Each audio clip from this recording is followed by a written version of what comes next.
صحیح حدیث کے الفاظ آپ کے سامنے رکھتا ہوں۔ ایک بندہ سویا اٹھا یعنی سو رہا تھا، کروٹ لی، بیدار ہو گیا۔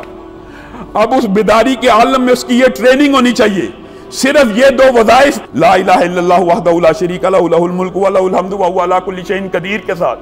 اگر کوئی بندہ سبحان اللہ والحمد للہ ولا الہ الا اللہ واللہ اکبر ولا حول ولا قوت الا باللہ اگر پڑھ لیتا ہے، یہ وظیفہ دونوں ملا کے ایک دفعہ پڑھ لیتا ہے، صرف ایک دفعہ، صحیح حدیث ہے، سویا،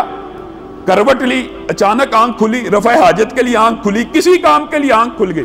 صرف ایک مرتبہ یہ دونوں وظیفے پڑھتا ہے، ان کے بعد اللہ رب العزت سے جو بھی دعا کرتا ہے، نبی کریم صلی اللہ علیہ وسلم نے کہا وہ دعا فی الفور اللہ رب العزت قبول کر لیتے،